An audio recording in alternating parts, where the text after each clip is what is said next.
Hello, everyone, and welcome to another episode of the ITEL Insights podcast. My name is Dane ITEL, and I'm the founder and lead analyst for ITEL Insights. Today, we're going to be going over the Greater Vancouver Condo market updates, but we're also going to specifically focus in on a couple of areas, one of which where buyers can be taking advantage of this current market condition as prices are low in that market cycle, and another where the sellers may wish to be taking advantage as prices are high in that market cycle.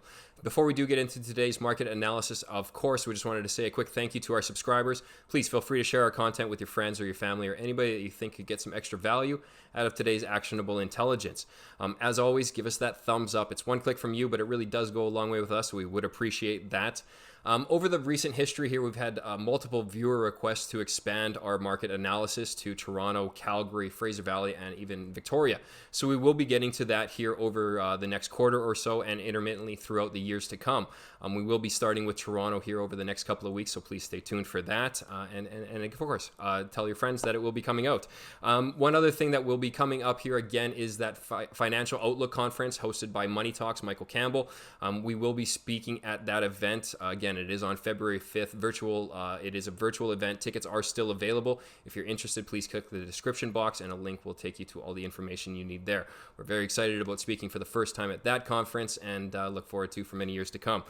With that said, we're going to get into the real estate board at Greater Vancouver Condo price chart, and then we're going to expand out to those two markets, and then of course finish up with our inventory and sales chart. So without further ado, we're going to put the price chart on your screen and get into it. So taking a look here at the Greater Vancouver Condo price chart, we notice that the December average sale price of $664,792 actually finished very close to our near-term low. The near-term low was achieved during June of 2019. That's when sale prices averaged $643,000. At that point in time, prices were down 14%. Our current placement pushes us right close to a 12% market loss. So we're just 2% above our historical market cycle lows, again, achieved during June of 2019. Now, that compares to our market peak, which, again, if you're a first-time viewer, actually occurred in January of 2018, with an average sale price of $751,000. So prices are down 12% from the peak. And what's very interesting, there was a lot of technical moves here throughout the year. There was a double test basically to get back up into the upper echelon of the market cycle. That occurred in March of 2020 with average sale price of $698,000, and then again in September of 2020 when prices were at $699,000. So we have fallen substantially from those price totals. That's basically because the technicals didn't allow pricing volition to enter into that upper echelon. Subsequently, they retract back to a more familiar territory. So that is basically around that middle threshold where that market cycle low, near-term low has been created. So that's right around that yellow threshold. But what's very interesting here over the last two data points with November's average sale price of $657,000 and again December's of $665,000, you notice that those two data price points are actually testing the upper echelon of that prolonged uptrend indicated by those two black lines. Now that's basically what drove the market higher since 2009, 2008. That pricing band had held and continued to produce higher prices until prices basically escaped out of that in 2015 and precipitously rose all the way up to our market peak of $751,000 in January of 2018.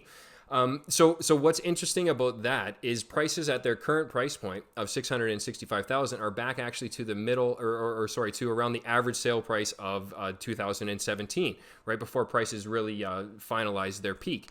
So that's a lot of cost savings here over the last few years if you didn't buy into that market frenzy.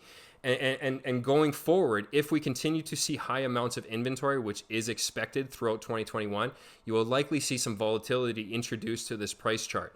When prices break back into this market cycle or that market uptrend of the identified black lines, you will notice some volatility. The last time that actually occurred in the detached Greater Vancouver market chart, prices came down precipitously. I believe it was $180,000 in a few months span.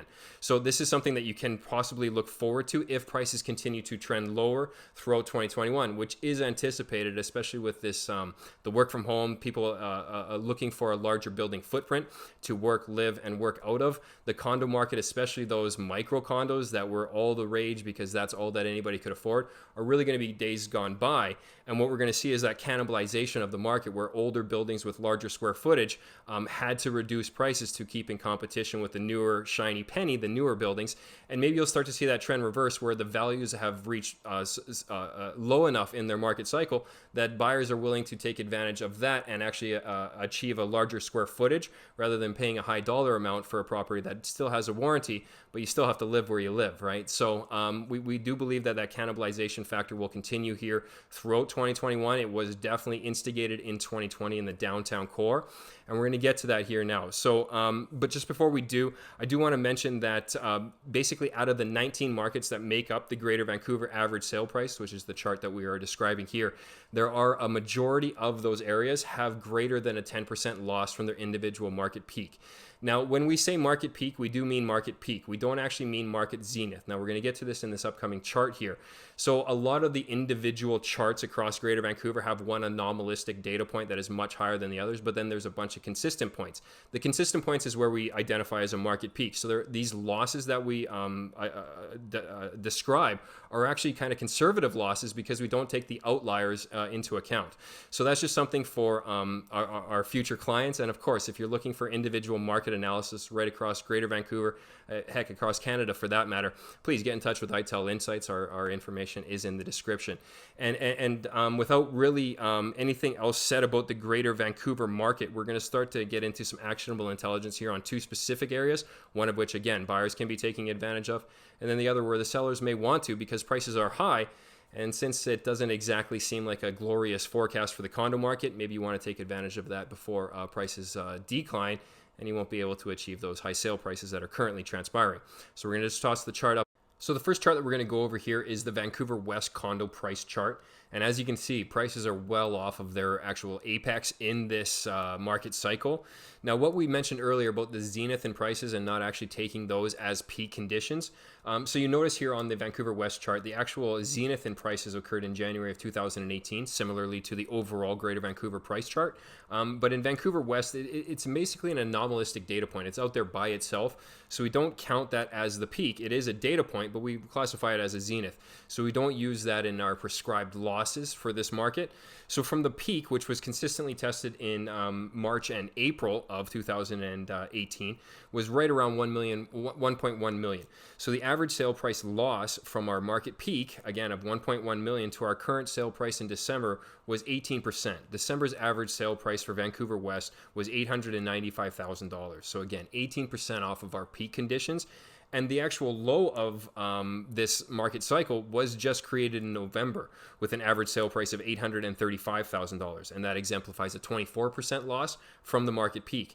If we're going from the zenith price point, our current place point or placement in as of December would exemplify a 25% loss. So again, we're trying to be conservative and true to the market analysis here and not just throw out some fancy numbers. We give you some actionable intelligence here. So this market is truly down 18% from the market peak as of the December price point. As you can see in this market cycle, it is at the prescribed lows of this channel. So there is absolutely some buying opportunities that are occurring in Vancouver West, especially for the owner-occupied. If you're an investor, eventually downtown will be the place to be, and you will see that return on your investment over the longer period of time with the rents beginning to go up after we're done with this downtrend.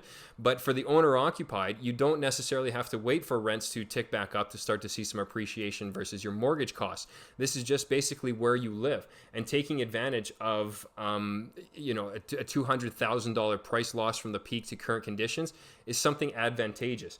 And it has taken us back to basically the 2016-2015 pricing levels of the Vancouver West market, something that is very welcome news for buyers that were priced out during the 2017-2018 rapid run-ups in prices. So again, and inside of the Vancouver West, it is majority made up of the downtown core. So there are a few sub areas that we just want to point out. The Yaletown area is down 28% from its market peak. The market peak was 1.337 million, and average sale prices have multiple tests around 950,000 as of December. December, they did snap back up a bit from the November lows, which again were down 28%, but there have been multiple tests down there. So that shows you the evolution of that market is very near the bottom of its market cycle, something to take advantage of from a buyer's perspective, especially an owner occupied. Another area is the downtown sub area itself. It's actually down 29% from its peak conditions, which were achieved again in 2018. That actual market peak was achieved in October of 2018 with an average sale price of $993,000. Average sale price or multiple tests throughout 2020 and recently were right around $705,000 for that downtown sub area. So again, prices off basically 30%. It instigates a buying opportunity. Now, we know that we're expecting prices to continue to fall off for Greater Vancouver, but this is one of your market leading indicators, and it's a time to take advantage of this. And now we're going to get to a chart where maybe you don't want to be taking advantage of it as a buyer, but as a seller, it's something that is welcome news, and that's the Burnaby North condo market. So we're just going to share that on your screen here now with you. And as you can see, the average sale price in December was very close to its market peak, which was achieved in April of 2019. So the market peak was at $630,000 in April 2019. Current price point is at $625,000 in December of 2020. Leaves you just 1% below your historical highs, and actually 13% above your near-term lows. The near-term lows of the Burnaby North condo market were achieved in June of 2019 with an average sale price of $541,000. So you can see in there in 2019 there was some volatility. Prices swung from basically that upper band of the lower threshold, the higher orange line of the identified market cycle, right back up to the market peak. So we did see some volatility occur in the Burnaby North market. Likely what that is due from is all of these brand new pre-sales are right around the Brentwood Park neighborhood. So there's just a plethora of inventory coming to the market. Again, this will lead to cannibalization of the condo market. When you're an older building, you do have to compete with comparable properties. With the abundance of available new properties, that will necessitate prices going lower for the older properties. Again, there will be that shift to looking for a larger square footage, but that does take time to evolve throughout this market cycle. So as it currently sits, you can definitely take advantage of this price point in North Burnaby as a seller, whereas downtown and in Vancouver West, you want to be taking advantage of it as a buyer. If you're looking to be selling in those areas, you might want to hold off for a few years until prices begin to come back. If you're thinking about selling over the next few years in North Burnaby, we would maybe advise to be selling sooner rather than later, as actually the inventory in North Burnaby is precipitously rising higher and higher. As we know, supply demand dictate prices. This will lead to North Burnaby falling off and probably going back down to its near-term lows of that 14% loss, or possibly even extending those losses to our finalized price there, which is roughly right around $525,000. So our near-term lows have already been achieved close to our projected finalized market cycle for North Burnaby, but their current positioning is very advantageous for the sellers. So that's just some of the actionable intelligence that you do get through ITEL Insights. Of course, with your independent market analysis, it would be on a North Vancouver, a New Westminster, or a Sunshine Coast. Interesting just on that, I wasn't going to bring it up, but I will. The Sunshine Coast is, again, seeing completely divergent trends. The detached market is hot, hot, hot, and the condo market is actually off 60% from its historical price points. So those markets, is something that you can take advantage of. We do speak here about the Greater Vancouver overall market, but if you're looking for your actionable intelligence for your personal investment, please feel free to get in touch with ITEL Insights. We'd be happy to work with you. Up next, we're going to discuss the Greater Vancouver inventory chart. We're just going to share that on your screen here. So what we notice here on the Greater Vancouver condo inventory chart is that the December total of 4,124 active condo listings actually brings the data back within this prolonged downtrend, which was instigated back in 2012 and is identified here by this orange downtrend. But what's also interesting, at that point in time, the inventory was above 8,000 active listings across Greater Vancouver in the condo market. Noticeable from 2014, 2015, there's an aggressive downtrend, which is identified here by this red line. That actually worked inventory all the way down to only 2,000 active listings during 2017. Since then, we've begun working higher, and the inventory has progressively worked higher year after year, and 2020 was no different. The actual peak of inventory occurred in September of 2020 with 6,279 active listings, and again, our December total is higher than our preceding 5 years of December numbers, with over 4,100 active condos available in December 2020. So we will expect this to continue throughout 2021 of realizing higher high watermarks of inventory. We could even challenge upwards of 7,000, possibly above that into 2021, as there's still a plethora of brand new inventory to be introduced to this market, which will actually continualize the cannibalization of that market, where people are looking for larger square footage, and maybe those new shiny pennies of the micro condos and the smaller square footage might not be as desirable. Those prices will eventually come lower, as will the larger square footage. So it really is, like we say, that cannibalization factor. One will continue to eat on another until prices actually reach the low end of their market cycle, something that we are already seeing in Vancouver West with these significant percentage drops. So that's something that we will expect to see across the board in Greater Vancouver. As mentioned earlier, a majority of the 19 markets are already off greater than 10% from their individual market peaks. So with climbing inventory and with investors looking to stem losses in many areas across Greater Vancouver, just simply because there isn't as many renters available.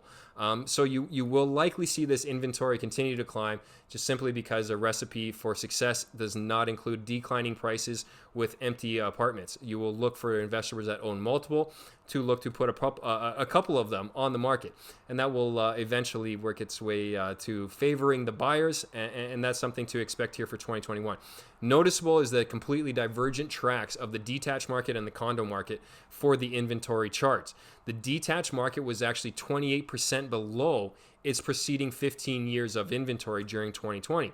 Inversely, the condo market is only 3% below its preceding 15 years of inventory. So the total yearly inventory for 2020 in the condo market was 58,543 active listings. Again, only 3% below the preceding 15-year historical norm or average. So there is plenty of inventory, and do expect this to continue into 2021, and you'll be able to see some more advantageous prices really across the board. Next up is going to be the sales chart, and we're just going to put that on your screen and get into it.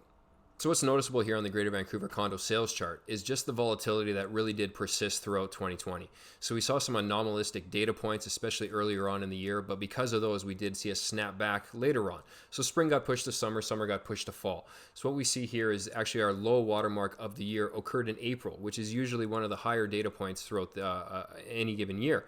But this year was the low watermark of 508 sales taking place. Inversely, our high watermark occurred in September with just below 1,600 sales.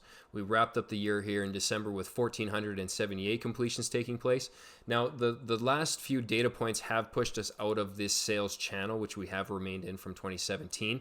Again, that's likely due to that volatility and some of those anomaly data points.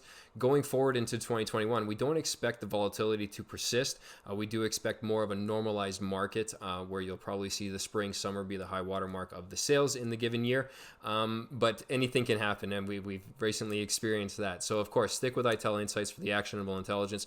Hopefully this podcast gleans some information as to what's currently going on, and maybe some areas to take advantage of for both either the seller or the buyer.